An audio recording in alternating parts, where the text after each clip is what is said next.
The company I started is called Hackett, and our ultimate goal, is to actually increase the entire world's expectations of what it's like to use a website.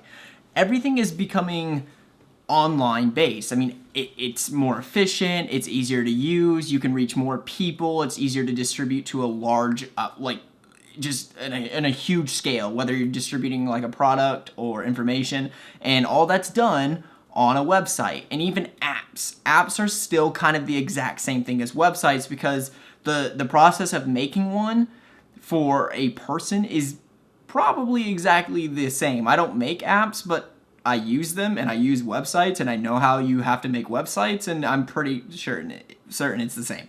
So what we're doing is we're trying to change your expectation of what using a website is supposed to be. And we're doing that by educating designers and developers to create better solutions for clients, for themselves, for businesses that are more centered around what you need, what you want, what you prefer, and what works best for you. Our goal is to help the user use the website in a way that makes more sense for them, that's easier, faster, and quicker. That's just what we do. It's as simple as that. It's not super easy to teach this because it's more of a theoretical type of education, because not every person is the same. So even if you had concrete data on, let's say a group of 100 people, if you had just the most concrete, just fine data, just perfect, you could build something that's very, very, very perfect for that group of people. But the problem is, you don't build something for only 100 people. You build things for thousands, and in cases of like Facebook or Twitter, they build for millions. So it's super complicated to build something for that many people. And so what we're teaching is the thought process, the theory behind the decisions that they're going to have to make themselves. That's what we're helping them learn. Because if we teach them to do that, and then they find out who they're building their projects for, who their clients are targeting, that gives them a head start in understanding how to build what they've been hired or what they've been tasked to do in the most efficient and effective manner for you. I've kind of just said the same thing over and over, so I apologize. For people who aren't web developers, it's a kind of like a complicated topic, or a topic that they don't know is actually a consideration when a developer or designer designs or develops something, but it's actually the most important step. Because if you create a website that is incredibly fast, works on all devices, it can still suck if you didn't think about who you were making it for. But if you make a website that is awesome, works great for the person that you designed it for, and it's, it kind of lags behind in speed or this, they're still actually going to use it. People are more tolerant than what we kind of generally associate with, your typical user. So what I was actually getting at is, so that described our business. What I'm working on today is we have applied to a lot of accelerators. An accelerator is like a company that invests in your idea. They invest in the founders, and they get roughly 7% of your company's equity for an initial upfront investment. And this initial upfront investment is to help you get on your feet, get started, really access the resources you need, maybe hire somebody or two, or if you need them, and then they provide them with the resources and the opportunities to get larger investment while you actually go to this accelerator's location and work with them at building your company. And so one thing, after doing all that we realized, needed to be the next thing that we did is write out our most important milestones that we need to reach before we can launch. And so I'm working on defining those today, and I've never actually written like a detailed milestone before, and I wanted to go ahead and give it my best shot before I researched how to do it, because normally I research everything business-wise before I do it, because I'm not a business person. But what I've gathered so far is when you're creating a milestone, think of doing it this way. So we chose 3 milestones to launch, which was beta testing our product, building the website for our company, and all the legalities that need to be completed to solidify our LLC. And within each of those 3 categories, I've broken down like steps. So within beta testing, which is the only one I've currently worked out really well, so to accomplish beta testing, we have to do 5 different things. We have to build the prototype. We have to find beta testers. We have to find designers and developers to interview. We have to actually do the beta testing. And then we have to take the feedback from the testing and improve back to step 1, which is building the prototype. Then it just repeats because you don't want to keep testing the same people. You want to test new people. So that process just continues to, what is that word? Revolve? Yeah, revolve. Now, the way I've broken this down is I have like 3 different types of items within each of those individual 5 items. I have like the goals or the tasks that need to be done.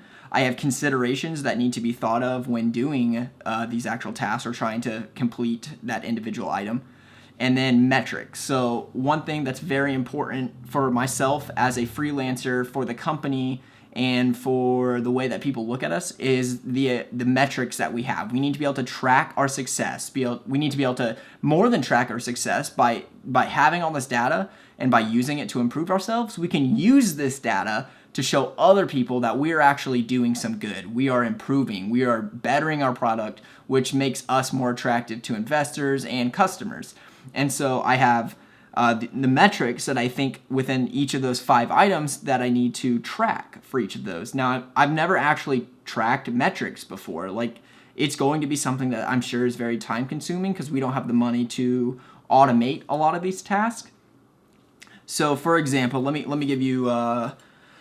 So finding beta testers. I have some resources where we can find those types of people. Twitter.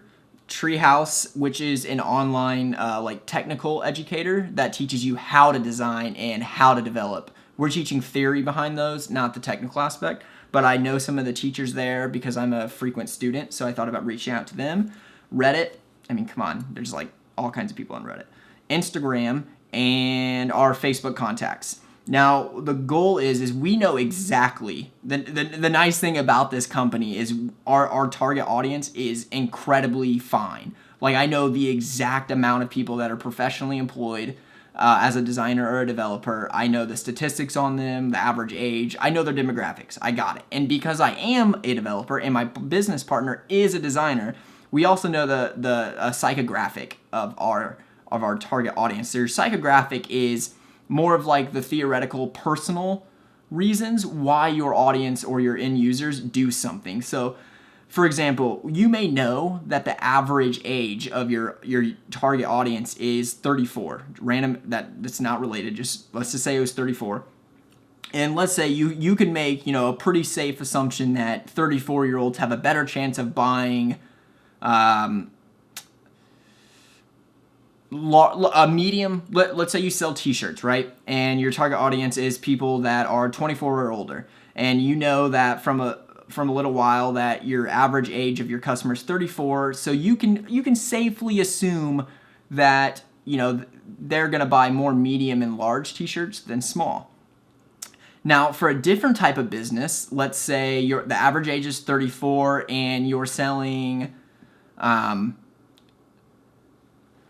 the product actually doesn't matter. So let's say you're selling something. The psychographic is why they decide to buy that, why they feel the need to buy that, what pushed them to your site, to your business, and to make a purchase. So it's the personal, mental, psychological reasons behind why your customer or why your target audience does something. And because we are those people, we are our target audience, that part is a lot easier for us to assume safely.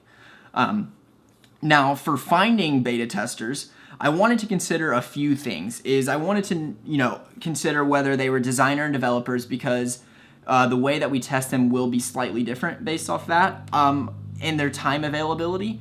So beta testing is going to be kind of difficult because we'll have to have at least 2 to 4 beta testers working together at the exact same time for the way that our product works. Now, the metrics that I really wanted is I wanted to know the number of total beta testers we were finding weekly. And then I also wanted to know the number of new beta testers that we were finding weekly, because there are going to be some reasons that we want to have the same beta tester come back maybe like the week later after we've made some changes and see if they feel like there's an improvement. And then I wanted to know the success rate of those methods that I listed. So, based off following a format for Twitter, Reddit, Instagram, Facebook, whatever, which one of those are most successful for finding the people that we're looking for? Now, I don't necessarily know how to track those other than manually. I know there's a way to automate certain things, but we're just going to have to know that, hey, write down, we messaged, direct messaged 5 people on Twitter and 5 people on Instagram, Monday, Tuesday, and Wednesday. And on Thursday, Friday, out of those 30 total people, we got 16 back, and 10 of them were from Instagram. So I would know that the percentage of us actually reaching beta testers is higher on Instagram than Twitter.